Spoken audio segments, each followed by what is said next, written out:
আসসালামু আলাইকুম viewers, Sabinus কিচেনে তোমাদের স্বাগত জানাই। আজ চিংড়ি মাছের যে রেসিপিটি বানিয়েছি আমি গ্যারেন্টি দিয়ে বলতে পারি তোমরা এর আগে এমন চিংড়ি মাছের স্বাদ কখনো উপভোগ করোনি। আশা করছি তোমাদের ভালো লাগবে। Yes.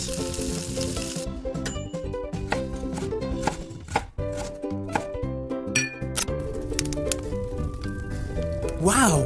এখানে আমি 500 গ্রাম চিংড়ি মাছ নিয়েছি, ছাড়িয়ে পরিষ্কার করে ধুয়ে নিয়েছি। মিক্সির জারে একটা বড় সাইজের পেঁয়াজ কুচি করে দিয়ে দিচ্ছি, আদা রসুন কুচি দিচ্ছি, 1 চামচ বাটা হবে, ঝালের জন্য কয়েকটা কাঁচা লঙ্কা আর 1 কাপের মতো নারকেল কোড়া দিয়ে একসঙ্গে পেস্ট বানিয়ে নেব।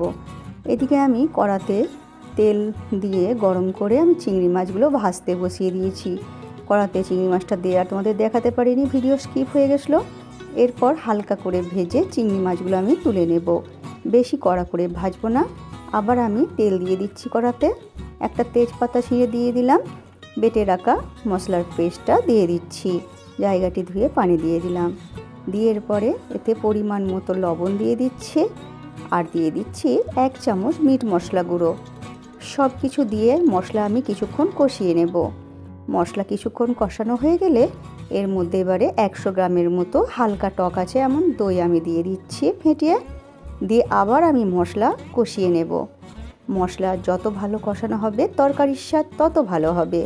মশলা কষানো হয়ে গেলে এরপরে ভাজা চিংড়ি মাছগুলো আমি দিয়ে কষিয়ে নেব আবার।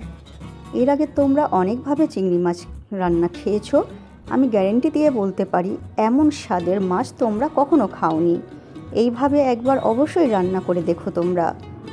মাছ কষানো হয়ে গেলে আমি এখানে অল্প করে পানি দিয়ে দিচ্ছি, দিয়ে এরপরে নেড়ে দেব। এখানে আমি 1/2 চামচ চিনি দিয়েছিলাম, ভিডিওটা স্কিপ হয়ে গেছে, স্বাদটা ব্যালেন্সের জন্য থেকে হতে দেব। এরপরে যখন এইভাবে মাখা মাখা হয়ে যাবে এর মধ্যে 1 চামচ আমি ঘি দিয়ে দিচ্ছি। নামানোর আগে এই ঘিটা দিলে স্বাদটা খুবই ভালো লাগে। এই রকম গ্রেভি থাকা অবস্থায় নামিয়ে নেব। এরপর তোমরা পরিবেশন করো ভাত, রুটি, পোলাওয়ের সাথে। আমার রেসিপিটি তোমাদের কেমন লাগলো কমেন্ট করে জানিও, ভালো লাগলে বন্ধুবান্ধবের মাঝেও শেয়ার করে দিও। আমার রেসিপিটি ফেসবুক থেকে দেখলে ফলো করে দিও, ইউটিউব থেকে দেখলে সাবস্ক্রাইব করে পাশে থেকো। আমার রেসিপিটি শেষ পর্যন্ত দেখার জন্য তোমাদের অনেক অনেক ধন্যবাদ।